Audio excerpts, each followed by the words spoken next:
Welcome back to the Sporting Crypto podcast, where we talk to leaders in Web3 and sport about their journeys and experiences in this weird world. Joining me on this episode is Robby Yung, CEO of Animoca Brands. Robby, welcome to the show. Hi, happy to be here. Thanks so much for being on. Why don't you begin by telling listeners, viewers, a little bit more about what your energy is currently focused on? Sure, no problem. So Animoca Brands, we are, I guess, best known for two things. On the one hand, we make games, and we focus specifically on games leveraging Web3 infrastructure. That's all kinds of games, everything from casual mobile games to more console-style AAA games that you play on PC. So all platforms. And we do that from studios around the world, so all different kinds of gameplay styles. And then we're also a very active investor in Web3. And so we have a portfolio between us and our venture fund of almost 500 companies now across the sector that we've invested in. And the venture portfolio is probably loosely, I'd say, half in infrastructure-related investments in Web3, and then the other half would be content-related, the biggest piece of which, of course, is gaming. I think a brand that many people know of, but maybe don't know the intricacies of how much you folks do. How long has the kind of venture part of the business been around for? Sure. So we've been around as a game studio since 2009. So we were formed originally at the beginning of sort of the dawn of mobile gaming as a mobile gaming studio. And then we pivoted to blockchain and to focus exclusively on the intersection of blockchain and gaming at the end of 2017. And then in 2018, as we were still sort of in our early journey in the blockchain world, we started investing. And we started doing it in a strategic way at first, meaning we did small investments or share swaps. And most of these were all kind of BD related because we were building relationships with emerging platforms, obviously in blockchain terms, layer 1 and layer 2 scaling solutions and things like that, or content partners. And as our ambitions grew, as momentum grew in the sector, we started making more and more investments, and then it just got a little bit out of hand. The snowball effect, right? It exactly was. And in terms of your personal journey, up until the Web3 point, you've got a background in media, mobile gaming, you obviously mentioned. Tell us a little bit about that. Sure. So I've always been in what the bankers call TMT, so telecoms, media, and technology. I started out in telecoms originally. To date myself, it was analog at the time, but always in mobile. And then I had my first startup in the late 90s at the beginning of sort of the Web 1.0 era. And that's actually when I got to know Yatsiu, who's the co-founder of Animoca Brands, and we became friends because we were both part of a small startup community in Hong Kong at that time, working on helping convince the world that everybody needed a website and needed to be on the internet. And then after I closed that business, after the internet.com bubble burst and people decided that why did they possibly need a website? Because in 2001, that was the last thing on anybody's mind. And I started a media business, more traditional media business with a couple of friends. And this was an ad-supported media business where we acquired magazine, TV, and outdoor assets in China. And we did a roll-up, consolidating all these assets. We did a couple of IPOs off of that portfolio. And then I joined what became Animoca Brands because I felt like mobile gaming, first, I'd never been in gaming before. I was not any more a gamer than anybody else, really. But to me, it was a really interesting new platform because it kind of brought together lots of pretty much everything I'd ever done. It's a little bit telecoms, it's quite a big dab of media, and it's a lot of internet, all in one product. The Web3 pivot that you mentioned, at the time, Web3 wasn't really a word, right? What was the thinking behind that, and why did you folks see so much potential? So starting in 2016, we began searching for new areas of growth because growth overall in mobile gaming and mobile generally was slowing down. And to put that in perspective, by slowing down, I mean our business was no longer doubling and tripling in size annually, right? And when your business only grows 30 to 50%, in a high growth sector, you start to worry because that looks much more traditional and you're in a sector that's, highly competitive and fraught with risk, et cetera. And so as we were looking for new areas of growth, we experimented with content categories, we experimented with revenue models, subscription models, and just, we're always trying stuff. We're always trying to innovate. And one of the things that we came across blockchain. And we were fortunate enough to collaborate with a small group in Vancouver who were working on a hackathon project. And the idea behind their hackathon project was essentially to see if they could use blockchain technology to create unique digital content items as opposed to just cryptocurrency, which was what it had been used for until then. And so they created a new standard, which for those taking notes out there is the ERC 721 standard. So they invented the NFT. And this team later became known as Dapper Labs. And so we worked with them on a game called CryptoKitties, which was a trading card game, essentially, where people traded collectible cards of images of cats, cute cats. And these were all individually tokenized on the blockchain. And when we had the opportunity to work on this project as the publisher in Greater China, it kind of opened our eyes as to the potential of this idea of true digital ownership. And the part of it that really struck us was actually what we would be doing by putting blockchain infrastructure into our games was essentially codifying and validating a system that actually already existed.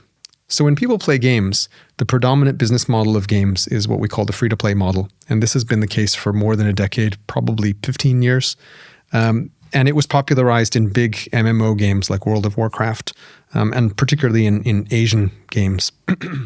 And the free-to-play model basically says that you should be able to play the game for free, but within the game, you then pay for cosmetic upgrades or things that enhance your play or power or, a bigger sword, a faster car, what have you. And you spend money in the game the more you play. And that way, everybody can try the game and it opens up your user acquisition funnel very broadly because anybody can try it for free. And then your most active players, some percentage of those players will convert to paying users and spend money with you. And that's the free-to-play model. What the free-to-play model has done is it has opened up gaming, and mobile as a platform has opened up gaming so that gaming is the world's biggest entertainment medium. And people forget that. Gaming is bigger than TV and outdoor and recorded music, feature film combined. And it's the fastest growing, right? Yeah. Even though we're somewhat saturated on numbers because 5 billion people play games. So there's only another billion left to go, I think. And then we're pretty much at Earth. But because of mobile as a distribution platform, everybody plays games. Most people have tried Candy Crush or Cut the Rope or Angry Birds or things on mobile, even if they never owned a PlayStation, for example. And so the way that gamers interact with games is they have been habituated over the last 15 years of buying virtual currency to spend on virtual items inside games. And what do we do when we tokenize stuff? We give you a fungible token like Ethereum, for example, and you can spend that virtual currency on virtual items which we tokenize as NFTs in our games. And so this idea is that when we include blockchain as the infrastructure in a game, we don't actually ask gamers to do anything different from what they've already been doing for more than a decade. They buy virtual currency, they spend it on virtual stuff. However, there is an absolute difference in what we're offering them in return, which is we're offering them true digital ownership. So currently, they exist in a world which is kind of like the feudal age of content, if you will, right? These are fiefdoms where they're controlled by the software developer from the top down who determines the value of all objects, and commerce is only one way. They sell you stuff, you buy stuff. That's it, plain and simple. And that's fine. People have been enjoying and playing games, and we've been a big beneficiary of this business model for decades. But from the consumer's point of view, ever since content turned digital, purely digital, as opposed to when I started gaming, we had cartridges, and then later you had CDs and physical media. ever since content became digital, it has basically had no value because there's no way to protect the copyright of that content. So when I buy something in a game, I spend money on those digital items. I'm told I own them, but in fact, I don't really own them. I'm renting them. So this is a rental economy. So the $200 billion a year that's spent in games is largely a rental economy. And so what happens is by codifying that content on the blockchain, we can then offer true ownership of that. And by ownership, I mean when you own that item, it exists independently of the game itself, because you can take that sword or that trading card or whatever that tokenized object is, and you can hold it, possess it outside of the game. So if the game shuts down, I still own my collectible item from that game, and I can trade it in a marketplace with somebody else. And that peer-to-peer trading activity is very important because that's something that players have done for generations. I mean, since the invention of the baseball card a century ago. And so I think that what we can then offer because of this technology of blockchain is essentially a way to give a much more fair equation to the player and the fan, because they can actually own their own content, and it forms a much stronger value proposition. I was literally going to ask, why is it important that we have digital ownership? But I think you hit that on the mark. And we are going to talk a lot about gaming later on in the show. I wanted to ask you, from an Animoca Brands perspective, you folks, as you said, you made a bunch of investments, over 500 portfolio companies. Where have you seen most of the success until now? So I guess it depends on how you define success, because we're in an emerging technology area, so it grows quickly, and yet sometimes it feels like it takes forever for things to happen. And I think that's just because there's a lot of volatility and the sector changes very quickly. But I think the most successes that we've had have been with the companies that have really, really innovated and provided landmark either technology contributions or business model contributions to the space. And I can give you a couple of examples of that. So there are, of course, infrastructure companies. We're investors in most of the major blockchains and layer 2 scaling solutions. And to the extent that they're widely used, then those investments do well. Obviously, you can name a blockchain, right? And most of them, if you were an early investor, have been turned out to be very good investments. When I think of content businesses, I think of innovative companies like Sky Mavis, who make the game Axie Infinity, and they provided a lot of early innovation on business model because they showed what was possible in a game when you design an economic model in the game that allows players to actually make a positive return, meaning they can earn money. And so from their kind of, what was originally a passion project of Axie Infinity, they actually coined a term which was called the play-to-earn business model for games. And this idea that for some players, they could translate the time they spent playing in the game to an actual commercial outcome, because essentially, time does equal money. And if you're playing in a game that has an actual economy as opposed to a false rental economy, then there is a way for you to earn money from that. I think another example would be a company like Yuga Labs, who are most famous for making an IP collection of NFTs called the Bored Ape Yacht Club. And they, I think, have a fantastic business model kind of innovation, which is that they decided when they first issued their collection of 10,000 collectible images, that they were going to share ownership of that IP with their community. And so what they did was they said, we're not going to be the copyright holders of these images. Each individual will own the copyright of their individual item. And that, from the perspective of a traditional IP owner, is a very novel idea, because normally you would think, well, I'm developing the IP, that's my asset, I want to hold on to that. In this case, what they did was they shared the ownership with the community. But what happened was all of the innovation that happened at the margins, if I took my own Bored Ape image and put it on a food truck or put it on my, web development service or what have you as my own brand, then I'm essentially evangelizing the wider community of Bored Ape Yacht Club IP. My individual ape may be mine, but I'm adding value to the community's IP value by doing my own creation. And that's, I think, a really, really seismic innovation. And we're going to see a lot more what I would call community-owned IP growing up in the space as a result of this, because, of course, blockchain allows us the commercial infrastructure to be able to acknowledge and pay royalties, very simply and very securely in the background.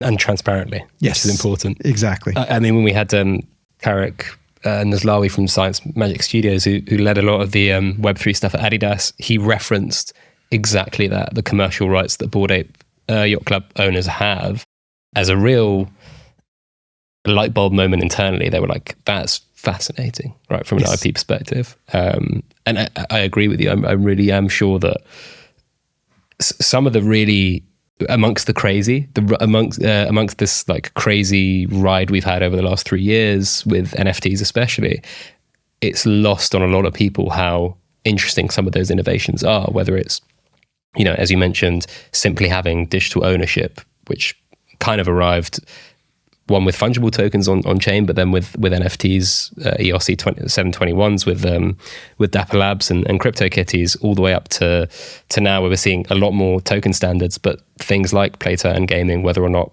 there's sustainable models there or whether or not they survive long term, the innovations are incredibly interesting. I think the noise sometimes makes people lose sight of the simplicity of the really interesting innovations. Yeah, well, I think also, going back to Axie Infinity, what they showed us was what was possible.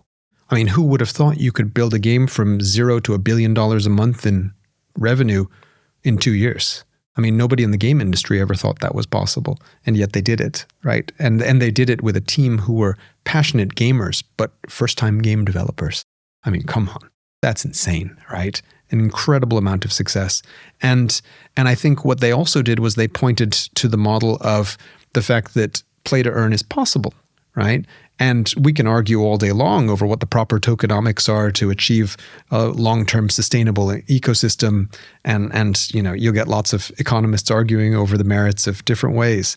But I think what they did was they set the bar to say, look, it's possible. And now everybody has something to strive for, which is, okay, that's really cool. How do we now make that even more sustainable than the success that they had with it? I think it's a really interesting point, and one that I'd love to explore in the second part of the show. A lot of our listeners will obviously have a sports background, and potentially a lot of the people listening, viewing, the first time they would have heard of Animoca was when you invested in or created a JVC with OneFootball Labs, which is not done as well as the market has kind of fallen, and they've gone through a bunch of restructuring, I think, change of a CEO. What was the thinking from an Animoca perspective at the time when you folks were part of that JVC and made that investment? I guess the first question you could ask is, you invested in something related to football? What were you thinking? Because we all know how simple football is, especially European football. So I think for us, you can tell from the name of the company. We call it Animoca Brands because what we were known for, even prior to blockchain, is we were known as a licensee of intellectual property. So we used to create mobile games from lots of well-known entertainment brands, whether it's Garfield or Astro Boy or Ultraman or Barbie, or you name it, And so being a licensee is a particular skill set that we think we possess. And so we wanted to bring that also to the world of blockchain entertainment. So we work with both entertainment IP as well as sports IP. And within the realm of sports, obviously football is the world's most popular sport, right? And I think it's inevitable that we try to make a mark there. And for us, I think the challenge has been figuring out the best way to approach dealing with football, because the rights are so, I guess the best way to say it's not even complicated. It's just so much work. Meaning there are so many leagues and teams and players and managers and so many stakeholders, I guess would be the generic term, that you need to work with, that if you want to make, something on the order of what EA's FIFA title you really need to have, a couple hundred licensing agreements, probably, right? Just the logistics of it. Forget about the cost. The logistics is tremendous. And so for us, we wanted to approach football with people who understand football, because we may know a thing or two about games and blockchain, but football is not necessarily our expertise. And so for that, we wanted to lean on a partner, and OneFootball we thought was the appropriate partner because they do have the largest Web2 social network in the content vertical. I mean, it's well publicized what's happened since, and I think market conditions have played a real big part in that. What do you think some of the biggest learnings from that JVC have been? So I would say, and this is not unique to OneFootball, I would say the biggest learning from 20 years of working with licensed content is don't pay MGs that are too high, right? And the streets are littered with people who paid high MGs for stuff. You need to think very carefully when you create content licensing relationships about what your realistic budget is and can be.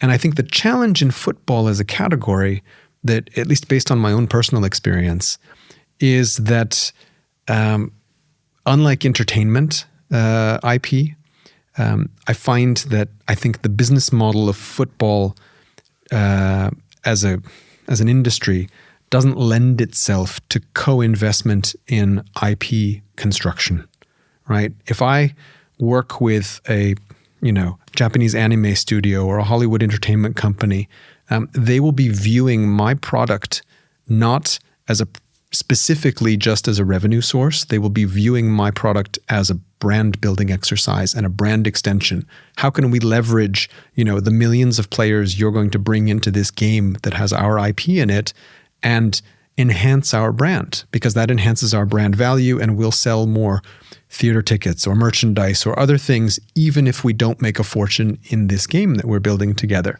And so that's a consideration. So really, the primary edict in the contract is don't mess up my brand, right? And so there's a very strong amount of negative control around, all of the approval processes and things to make sure that the product is faithful to the brand.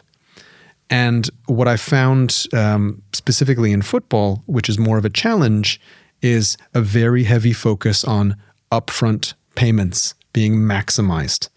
And as opposed to, can we try to build a product in a relatively risky category together? And when I say risky, it's because games are not always successful. It's a hit-driven business, right? And so we as game makers must invest in building games, and we need to put our investment where it will make the most difference. And so if we spend all our money on IP, we have nothing left to build great games behind it. So we really need to find partners with whom we can co-invest in the outcome. And as game makers, we also have no problem in sharing the benefits of that outcome. But I think finding people in the world of football who would be willing to, for example, forego minimum guarantees up front in exchange for a very generous revenue share on the back end, very unlikely, but something that you will find in other kinds of content categories quite frequently. It's so well put. I mean, the football business model, there are a lot of question marks around it right now. I don't know if you followed, but a lot of people will tell you that Serie A in Italy and Liga in France have both really struggled on the broadcast rights perspective, which is 70 to 80% of most of any football rights holders' revenue and bottom line. So there is not a reckoning to come, but like it feels as though those broadcast rights have either plateaued or they're lowering. I think that's for a variety of reasons. Obviously, in the States, you're seeing NFL, NBA still flourish on that side, which is great for them. Football, I think, has to start looking a little bit more laterally, and whether or not that is the co-creation of IP, I think broadly the best one-liner I can think of over the last 3 years when it comes to Web3 and football has been some of these, and maybe sport generally, some of these deals were done as if this was a very mature, well-trodden path of the market, whether it's a banking partner, a betting partner, a fitness partner, like a kit like a Nike or an Adidas or whatever it may be, they were priced up and looked at as if they were markets that were mature and going to have the same kind of staying power is the wrong word, but lack of volatility to those. And I do think Web3 is one that everyone is kind of learning on the job to some extent. And it's very difficult for Web3 companies to pay those big minimum guarantees and then deliver and execute upon them in a way that makes everyone happy and makes everyone money. Yeah, agreed. And I think also that sometimes in having these discussions, and this is not limited to just football, I found this in other sports as well. The business model of sports outside of television broadcasting is often around sponsorship. And so I found many discussions in which the counterparty who represents the sports, IP, would be looking to us through the lens of sponsorship, as opposed to somebody who's supposed to be a business partner to create new revenue streams for them. And so, having that discussion with us, doesn't make any sense because I don't want Animoca Brands logo on some football kit. That serves no purpose, right? I'm not a sponsor. And so I think figuring out how to put us in that category is challenging. And also in some industries, I think there's still not much of an understanding of just the scale of how big our industry and what gaming means. People are familiar with EA's FIFA title, for example, in football, but may not be familiar with the game industry generally. I mean, there are fun facts out there like, we're sitting here in London, and did you know in Britain that British people spend more on video games than they do on the Premier League? By quite a margin, because games make a lot of money. The Premier League doesn't make much money. Honestly, it's such a really good way to put it, because the Premier League is not alone in that. It's football as a whole, where actually football fans per head spend so much less money on merchandise than American fans on sport. I think sometimes it's between a magnitude of 10 and 30 in terms of difference of and spend. I think also the thing that people don't appreciate is that it's because the penetration of gaming is so high, whereas not everybody likes football.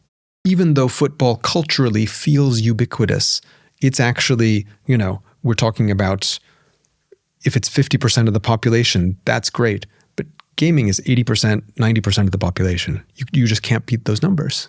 And skews younger, digitally native. There are a lot of other... I mean, you can't take a tube without seeing people playing games on their phone. Yeah. It's impossible. Yeah, I'm a big Balloons Tower Defense guy on the tube. So.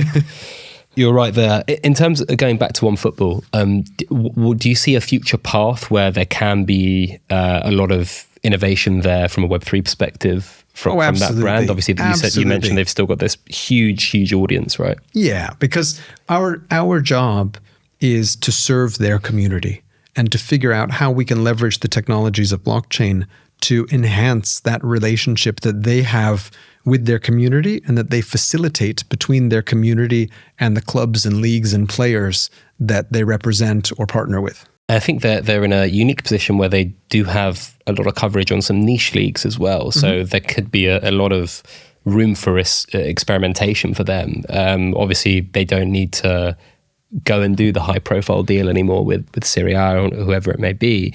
There can be some more niche communities that they kind of try and activate through this technology as Absolutely. well. And I think that actually leans into a strength of Web3, which is one of the things Web3 does really well is provide relatively low cost infrastructure for facilitating these things from a technology standpoint so that you can actually make economically viable projects based on things with smaller audiences of loyal fans. Web3 in and of itself is a relatively small industry. We all love to talk about it because it's what we do.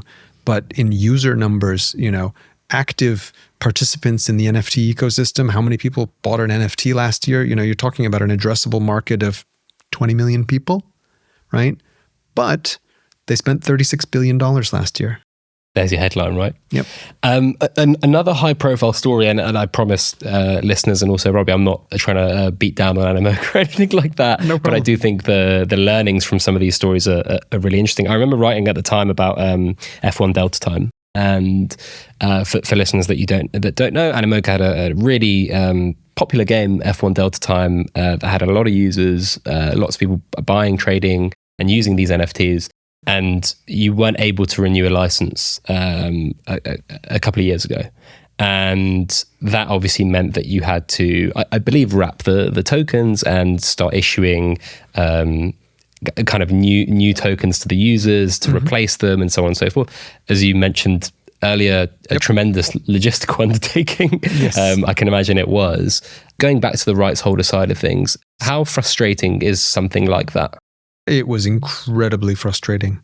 And I think that one of the things that we try to impress upon all our partners is in the education process of what it means to create content with true digital ownership, is that you must honor that. If you sell somebody a piece of content digitally, it's no different than selling them a piece of physical merchandise. You cannot take it away. You cannot go to somebody's driveway and repossess the automobile that they've paid for. I mean, if they haven't kept up with their payments to the bank, that's a separate story. But if they paid for it, it's theirs and they own it, and they can light it on fire, drive it above the speed limit, do whatever they like with it because it's their property. And the same holds true in the digital world. So this is really important. And I think it's important for brands to understand that, because it reflects on them as brands that they also honor that I guess, consumer right of purchase to their customers. I think in our case, it was very difficult for us because I think, like any licensee, when you have a licensed relationship, you always run the risk of the fact that you don't actually own the IP. And so if the terms and conditions of that IP change over time, as they always do when contracts get renewed, I mean, we've seen what EA has decided to do with respect to FIFA. You have to decide at a certain point what's commercial and what's no longer commercial.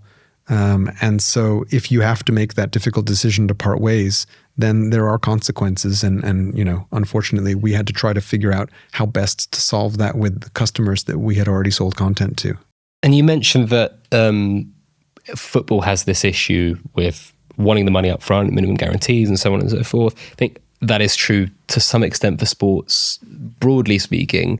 My sometimes confusion is there aren't that many people out there that are willing to pay for the Web3 IP, whether it's like gaming, cards, video moments, and so on and so forth, which I think has probably given some of the companies like Dapper, like Sorare, some bargaining power to go back to the negotiating table and say, hey, look, next time we renew, it's either this money or you're probably selling it to no one. From an outsider, when I look at something like that, and the F1 have this popular game that issues NFTs, and that's what the license is for, I can't imagine that it was over a crazy amount of money that this kind of didn't happen. And obviously you can't get into specifics, but that must be even more frustrating that there might not even be a competing partner. It's just a breakdown in that specific licensor to licensee relationship. 100%. And, sometimes these things don't work out, which is a shame. I think that having these kind of licensee-licensor relationships are as much an art as a science to manage. And that's why I think I mentioned at the beginning of our conversation that it's something that we feel, in spite of this particular example, that we're pretty good at. Because I think that we like to think of ourselves as really good stewards of brands. And I think that reflects our background primarily coming from working with entertainment IP, as I mentioned earlier, because we feel like our job is to create a product that enhances the brand and adds to the fan base and the adoration and the value, the brand equity of that brand. And that's job number one. And we will do our best to make revenues from the product, et cetera, but job number one is to make sure that we are faithful to and enhancing the value of that brand.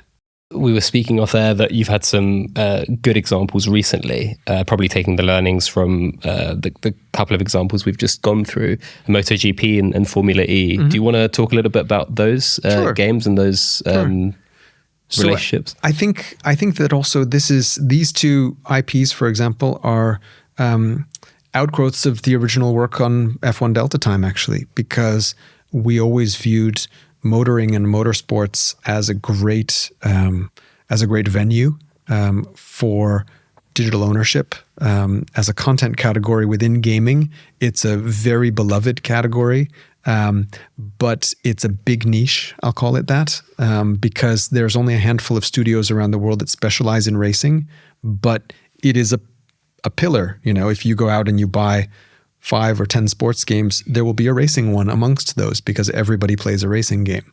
And so we felt it was a good content category, and we created the Rev token for the purpose of in-game payments for F1 Delta time. And we wanted to leverage that token and those token holders, which is an existing audience, and figure out how to offer them more content in this content category that we know they love. So we sought other IP within the category, racing IP, and so in this case, both 4 wheels and 2 wheels.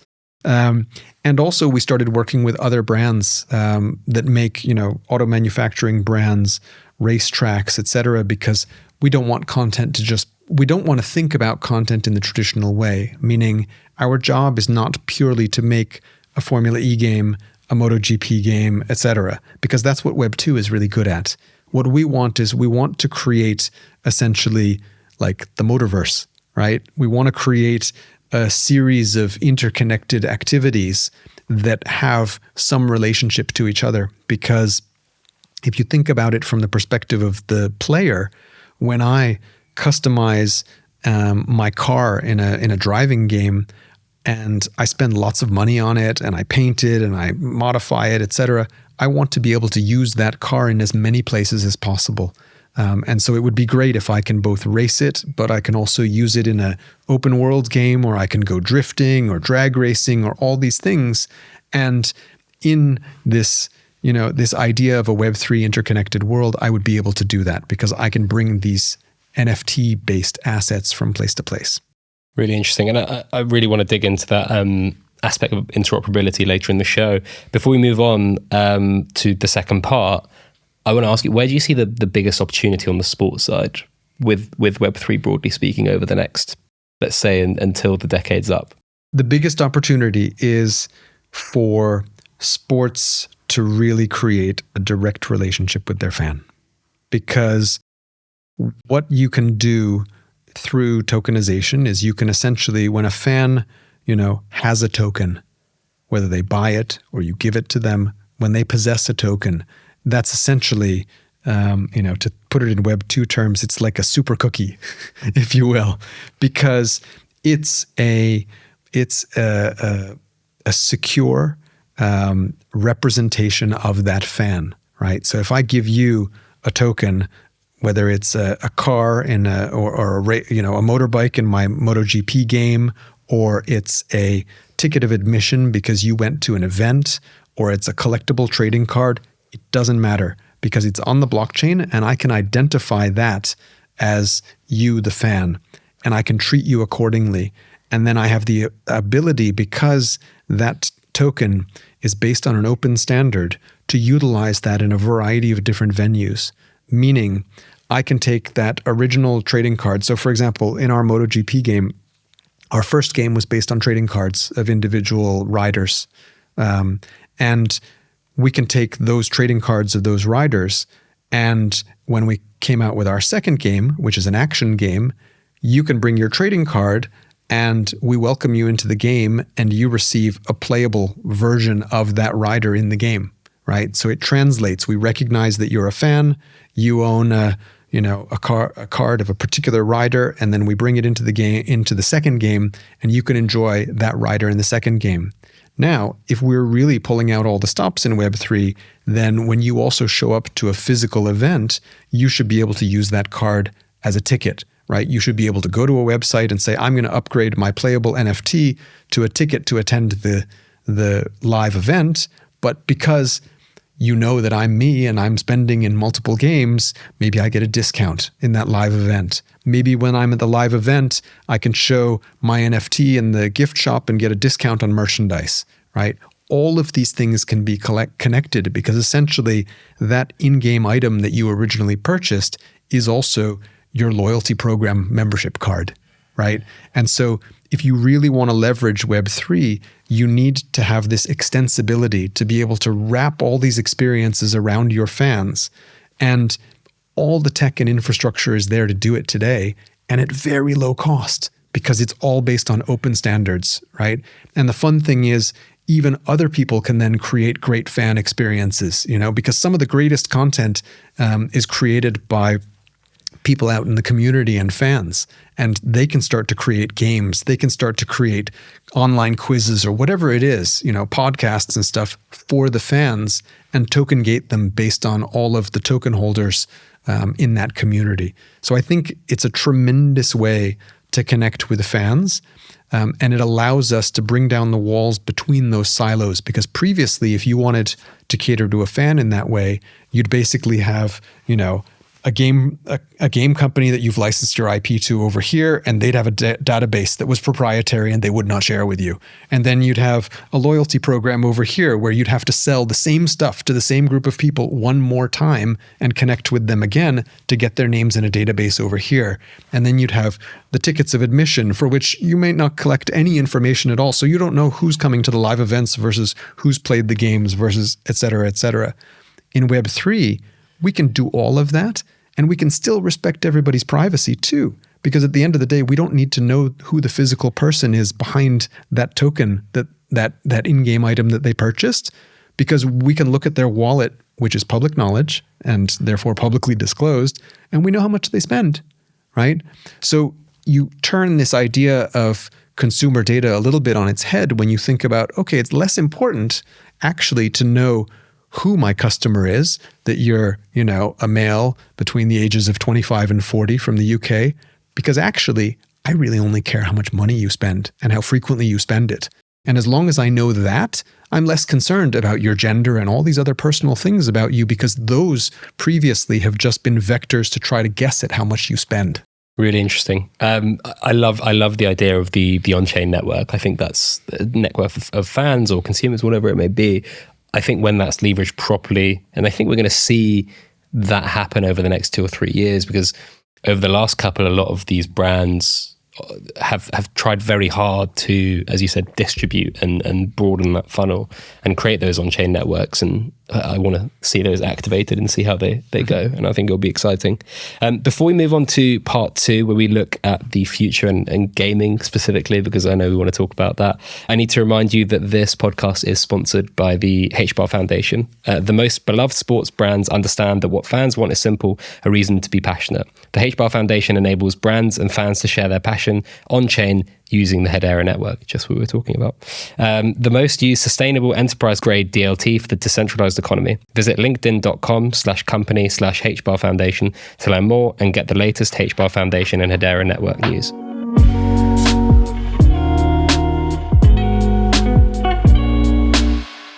So, part 2, gaming and the future in Web3.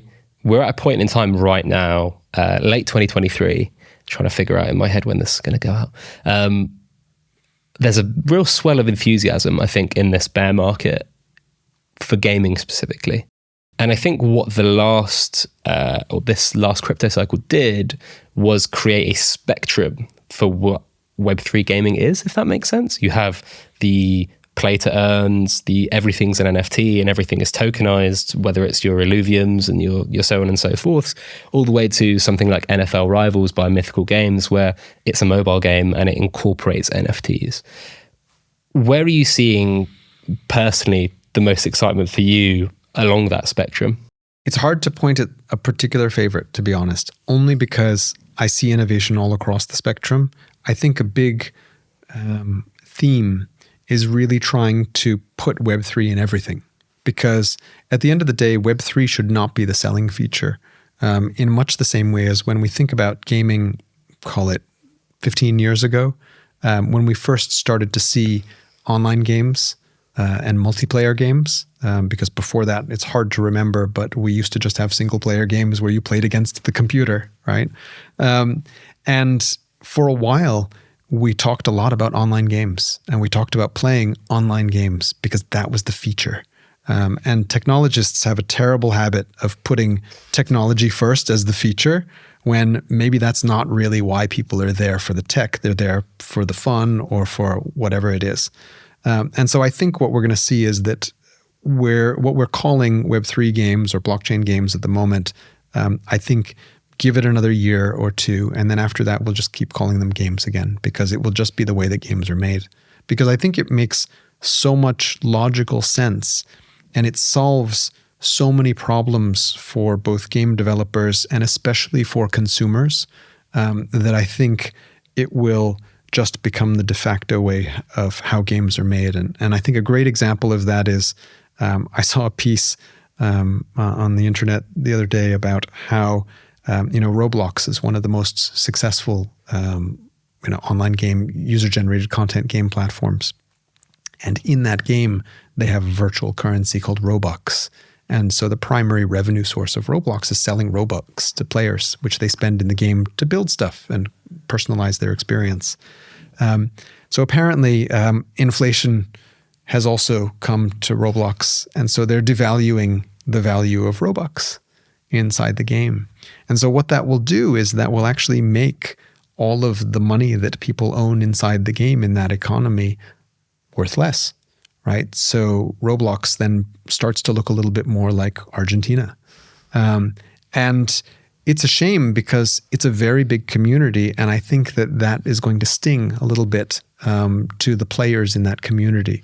And I think it's a sign that, in a Web3 world, something like that would not happen, because it would be a public and open market. It would not be the decision of one actor to decide what the value of, billions of dollars of items that people have spent, tens of millions of players have spent, or hundreds of millions of players have spent money on is worth.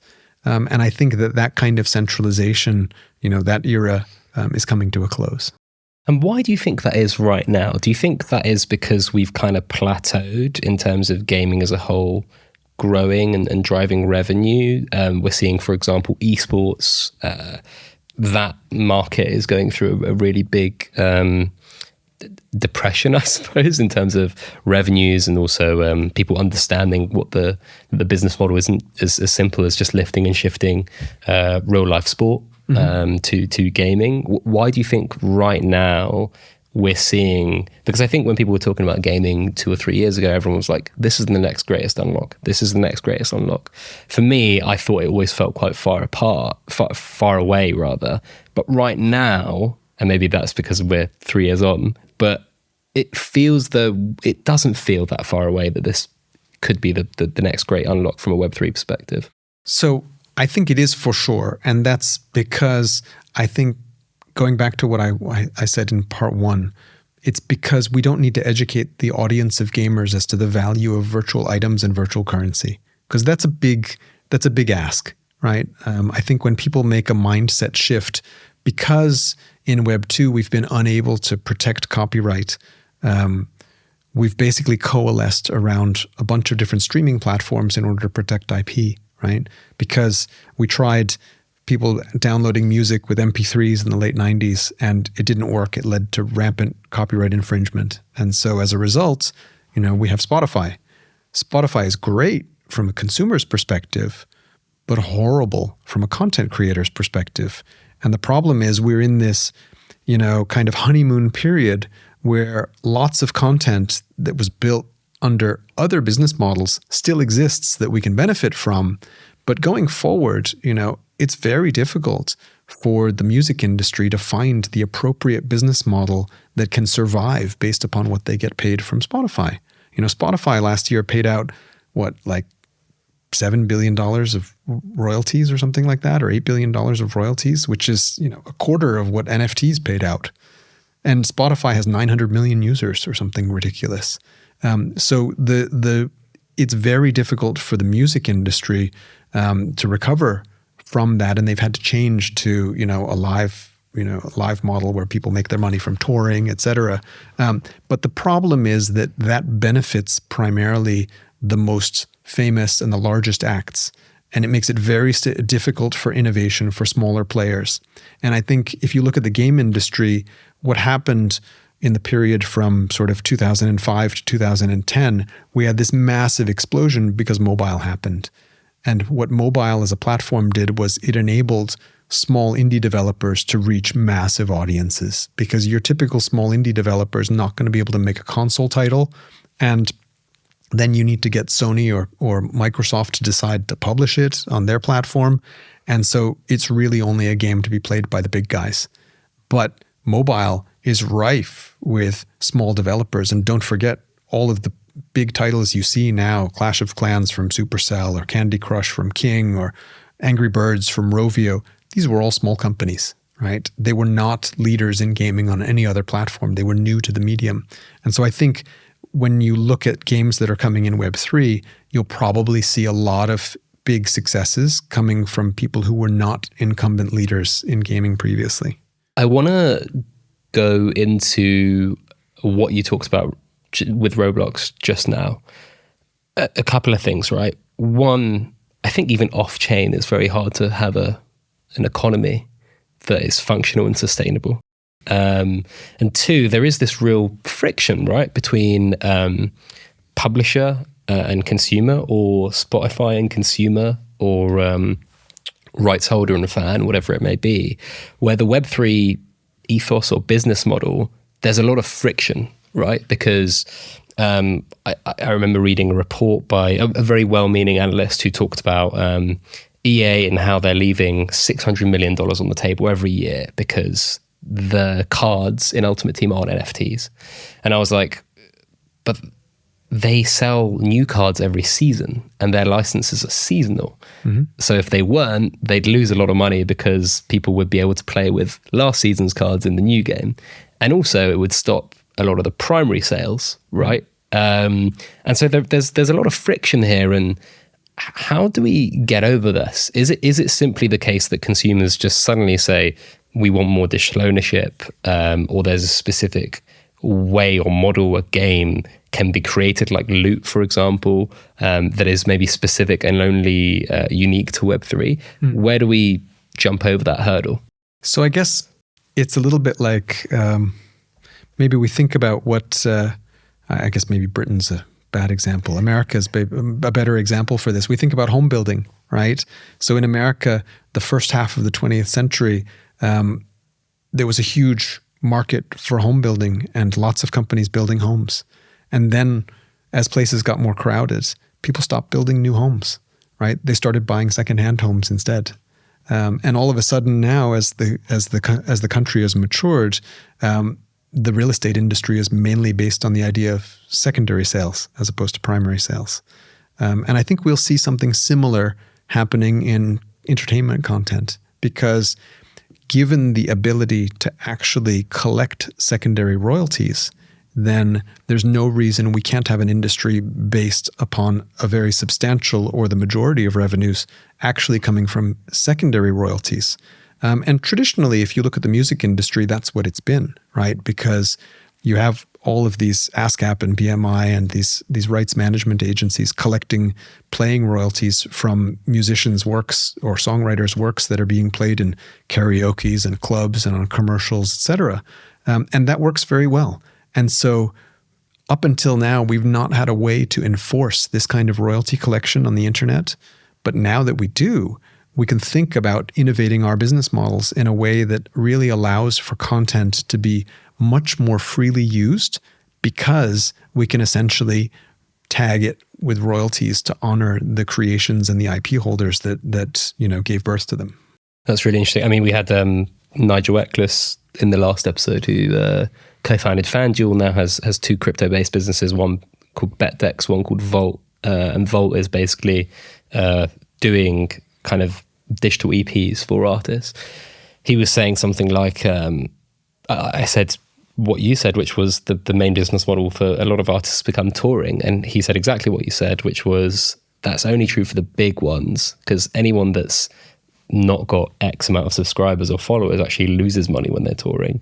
And they were doing a lot of digging into where they actually make money. And some of them made most of their money from merch, which is crazy, right? You make music and you're selling t-shirts and that's the most money you're making from it. It just kind of blows my mind. But as you said, right, Spotify are in this position where they have this incredible archive of music. The artists, whether or not willingly, more begrudgingly, are signing up because that's where the distribution funnel is. consumers are happy with this arrangement because they get, for a very low price, an incredible archive of music. And I suppose what I'm trying to say is, how do you make consumers more comfortable with potentially paying more or giving up less of that slice where your subscription maybe costs £16 rather than £7 or whatever it may be? Maybe it's a completely different model, to then honor the hard work that those creators have. Because I think everyone who listens to music, watches films, plays games, everyone's like, yeah, they should make more money because they're working very hard. What's specific or small? And we see fans voting on that with their wallets, because there are plenty of people out there who bought Taylor Swift's reissued music based on the sole fact that the music was not very different from the original copy they had, but that they wanted her to benefit. And there's a huge culture, particularly among younger audiences on the internet, of tipping, whether it's live stream events or, podcasts. We'll see if people can tip us in this podcast. But it's the idea that I feel like I have a connection with this artist, and I want, I want to compensate them for that. And that's a show of my affection for the content that they create. I think the key is that, bringing it back to technology, that we actually have the ability to enforce all of these payments at extremely low cost. And so that actually opens up the market to a lot of those smaller and medium-sized artists, going back to the music analogy, because unlike with the, manual royalty collection system of the 1950s, where you needed an agency to go around physically to all the clubs and ask them, how many times did you play this and how many, and that got more automated over time. But essentially it required a huge amount of expense because those auditing companies in the middle had a massive job to do, not unlike, financial accountants. Whereas as we do it on the blockchain, you set up a smart contract and then the thing just works automatically from there. So you can do it at very low costs. And when you can do that, you make that system of royalty infrastructure accessible to a much more broader audience. And it's just as effective whether you're Taylor Swift or you're an independent band, because the smart contract doesn't care how much revenue is going through it. It's a game changer, right? I think the on-chain real-time settlement nature of a blockchain is something that people really haven't taken advantage of, whether it's in-game inventory, music, entertainment, whatever it may be. I wanted to rewind really quickly to the kind of walled garden nature of Web2 games. And you mentioned that when mobile gaming came along, a lot of the publishers weren't that well known. Do you envision something similar happening with Web3, where the likes of Epic and Roblox creators and so on and so forth are ousted, so to speak? Or do you think there's a chance some of these publishers get ahead of the curve? I mean, I referenced the EA and FIFA Ultimate Team example. Now, EA Ultimate Team, sorry, don't see me, EA. They're between a rock and a hard place. They don't want to kill the golden goose, but they may know that the vision that you have is where it's trending. And so if you are someone like a big publisher where you're trying to stay ahead of the curve, is it going to be really difficult to actually do that? Because you don't want to cannibalize your own audience with a new model that might make you less money short term. So I think what we've observed historically is that those large incumbent players will tend to sit on the sidelines, I think, until their customers demand of them to participate in the market. And then they will come in and acquire the leader. And that's typically what happens. And we saw the same thing happen in mobile. Most of the big console game companies didn't jump into mobile until the innovators in mobile were already looking for the next thing. So 5-7 years into it, right? Because they don't need to. They have a great, existing business. And as long as that existing business is not threatened and continues to tick over, then they will just take a wait and see approach until they feel comfortable. That makes a ton of sense. The last question I've got on the gaming front is there's been a rush from a lot of the successful NFT IPs.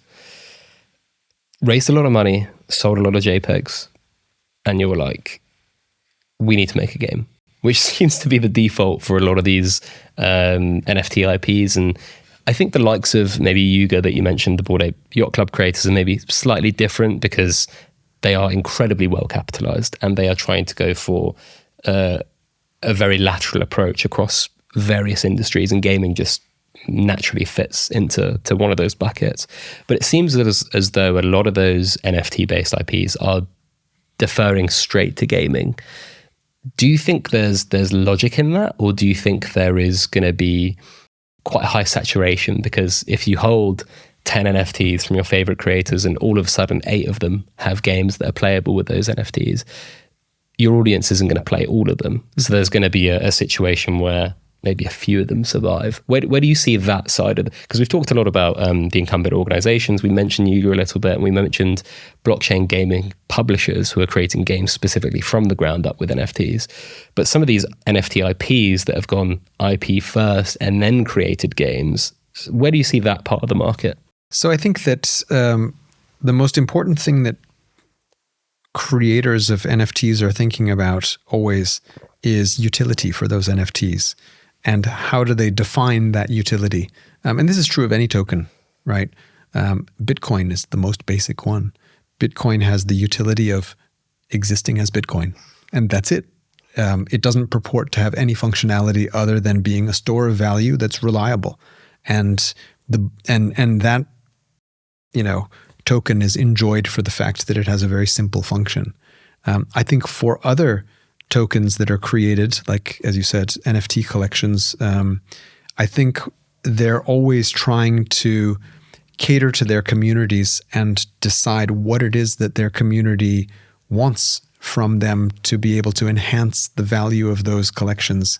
And the value, by definition, is usually utility. And I think there's an implication that the more utility you have, potentially that might translate to, financial value of some sort. And so I think gaming has been low-hanging fruit for those collections, because there is also a symbiotic relationship between the companies that make games and the companies that have existing collections with audiences. Because, from our perspective as game makers, we're always looking to connect with new audiences.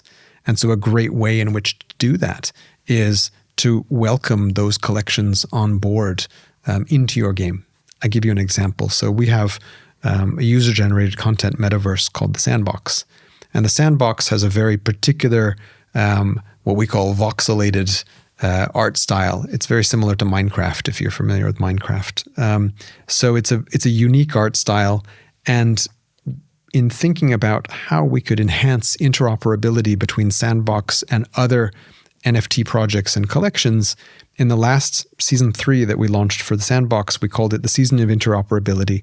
And we created voxelized avatars that represented the unique NFTs that were issued by dozens of different NFT collections, whether it was Bored Ape Yacht Club, or Pudgy Penguins or Azukis, or you name it, bunch of different NFT collections. And if you hold an NFT, which are all unique, from one of those collections in your wallet, you come to Sandbox, you will receive an avatar which represents your, in 3D voxelized art, which represents your 2D image.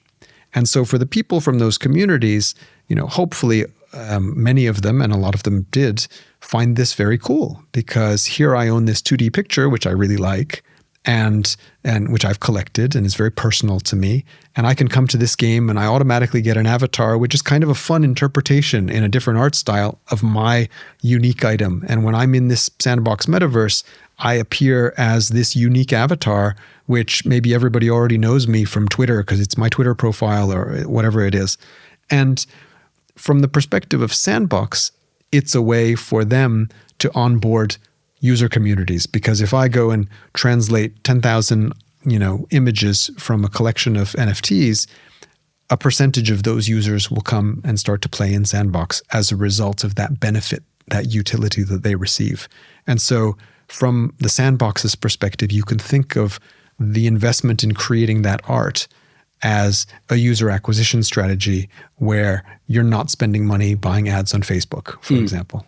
Switching gears really quickly, I mean, we've seen brands connect to games through NFTs, or at least announce that they're going to. So I think the best example of this is Dot Swoosh by Nike with EA, and also Dot Swoosh with Epic and Fortnite, and trying to create some sort of functioning interoperability without it being completely open source. And we interviewed Silly Tuna, Alex Hamsel, on episode 2. He's a good mutual friend of ours, and he was kind of quite adamant that the best NFTs for games the best NFTs will probably come from brands, because if brands create something and then allow, Dot Swoosh users to go and connect to Fortnite, EA, and whatever else it may be, they don't really care if you connect with EA or Fortnite because they're not competitors with them yet, potentially. But in terms of game to game, that's a lot more difficult right now. Do you kind of agree with that line of thinking, or do you see it slightly differently? I see it a little bit differently. And maybe let's talk about the World Trade Organization. So if you think about the World Trade Organization, and I use this as an example because when I first moved to Asia in the early 90s, one of the big topics of discussion, because I moved to China, was whether China would join the World Trade Organization or not. And the naysayers said that it would be a ridiculous idea to allow China to join the World Trade Organization, because what would happen as a result would be that there would be less tariff barriers. And so China would flood the world with cheap goods. But Chinese people don't have any money, so they wouldn't buy anything. And so it would be an unfair trade. And so it's better to keep up those barriers and keep us isolated.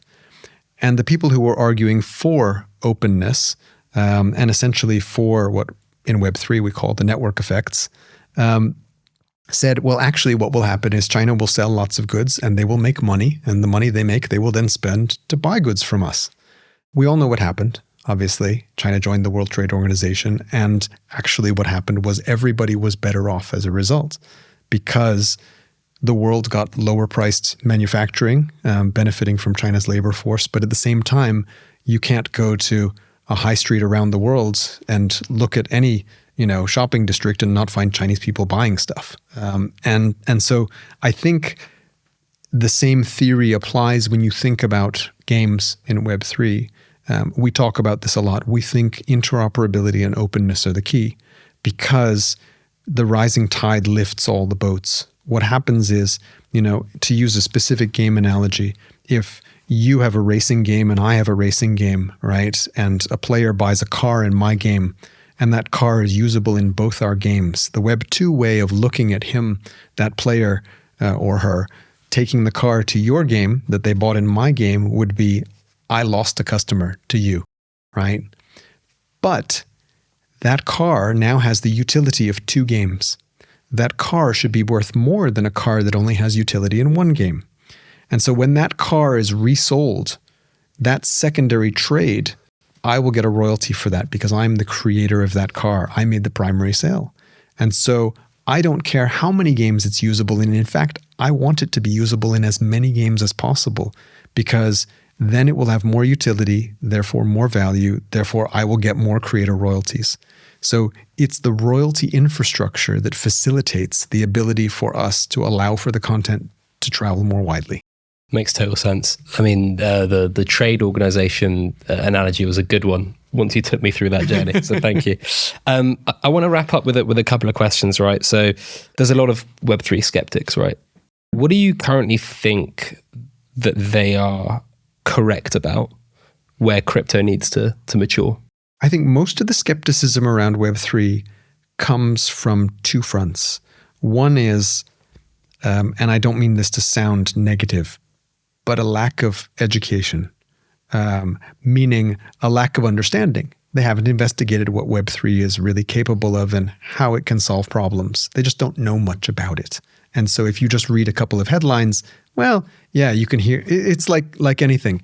If I go and do a Google search for crypto scams, I will never be able in my lifetime to read how many articles are returned. Any industry where people can make lots of money and grows quickly is rife with bad actors. And we have plenty of them in Web3 as well.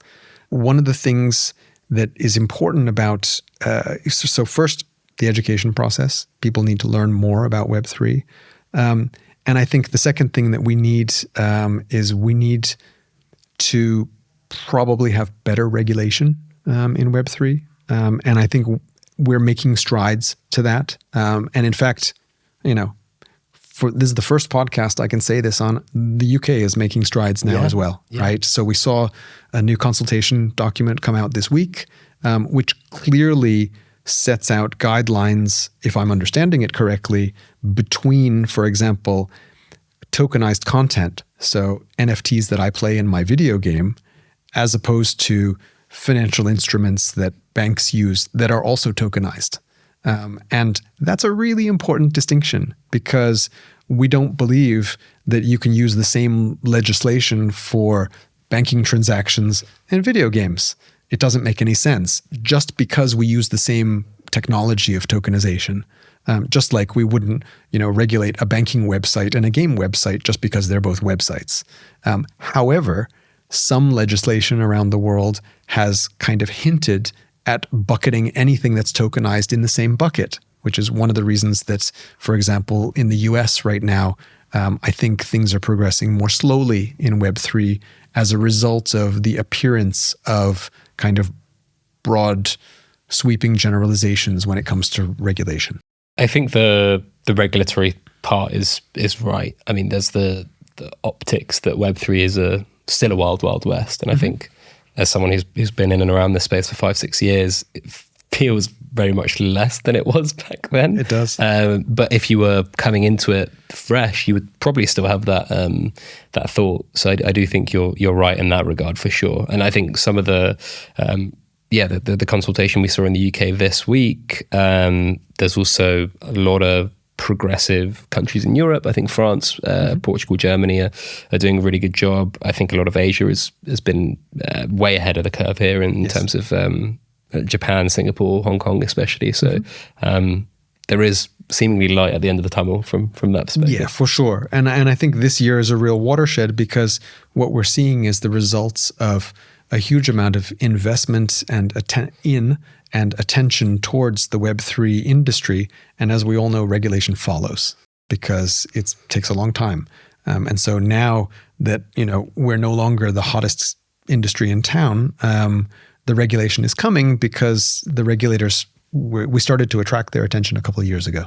And I think that attention can definitely culminate with not Black Swan, but big events like FTX imploding, Celsius, and also Luna, Terra Luna, of course. So the attention, the usage of these networks, coupled with the kind of scams or implosions of a few companies, or alleged scams, rather, I should say, to protect myself, of this industry.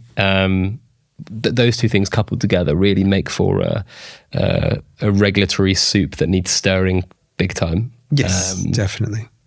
And I think also, to be honest, journalism bears responsibility, I think, to keep these things in perspective as well. Yeah, I think there's been some really good coverage. I mean, for example, what happened with the FTX implosion, I think a lot of good writers at CoinDesk did a great job at covering that beat.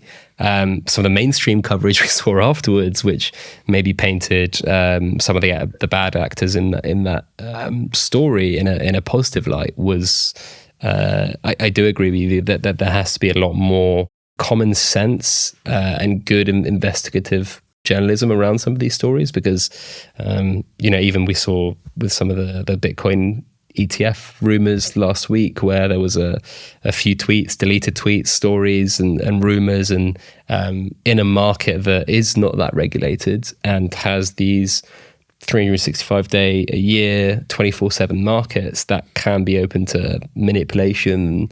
That obviously leads to bad optics and distrust as well. Mm-hmm. I'll finish up on these couple of questions that we always ask to all our guests. What are you most excited about, broadly speaking, in Web3 over the next few years? Oh, few years. That's a long time in Web3. What am I most excited about? I'm most excited about the fact that I feel like the space is definitely maturing. And, I think the numbers bear that out in terms of just, the number of companies, the amount of investment, the amount of trading volume. You pick any metric you like. All the metrics, frankly, are good. And the only way that I think you could find bad metrics is if you're comparing them with a different market. And I think if you do that, you need to compare apples to apples and think about the macroeconomic picture and where your baseline was. Because if you zoom out, as they say, and look at a 3-year or a 5-year or a 10-year picture, then everything is headed in the right direction and continues to do so. And so I think for that reason, I'm very bullish on the sector. I do think from the perspective of games as a content medium, I do think that all games will be using blockchain infrastructure at some point in time in the future. I think that's inevitable, frankly, because I think that the sort of evolution to true digital ownership is also inevitable for all types of content, because it's not only more fair to the consumers, and consumers will demand it over time, but also it's very affordable infrastructure, right? And so for companies who are working in this space, they can then choose how they want to deploy those margins. So if you're in a business right now working in a closed environment where you take a 30% margin, say, from your customers, and you move to technology that allows you to only have to take a 2% margin from your customer, you can still charge them 10 or 20% if you want. That's a commercial decision. It's up to you. But to have the benefit of infrastructure that allows you that kind of cost savings, I think is tremendous. And that is an opportunity, I think, for businesses to think about how they want to deploy the technology. And then conversely, where do you think there's a bit too much attention? Where do you think there might be some overhype within Web3? That's a difficult question. I find myself struggling because I think I'm part of the hype machine. I am an ardent believer in the inevitability of these things. I think that if anything, overhype would be about timescales, because I do believe that we're in sort of this inexorable movement towards a Web3 world, and that's why we're calling it Web3. We think it's the third version of the internet. But I can't tell you if it's going to be in 12 months, 24 months, or 5 years. That I don't know. And so I think for people promising that this will happen overnight, then perhaps that would be a little bit overhyped. So I think the timescale, is your guess is as good as mine, but I do think it's inevitable. Well, we'll wrap things up there. I think the inevitability of Web3 is the punchline at the end. Thank you so much for listening or watching to this episode. Robby, where can people find out more about you?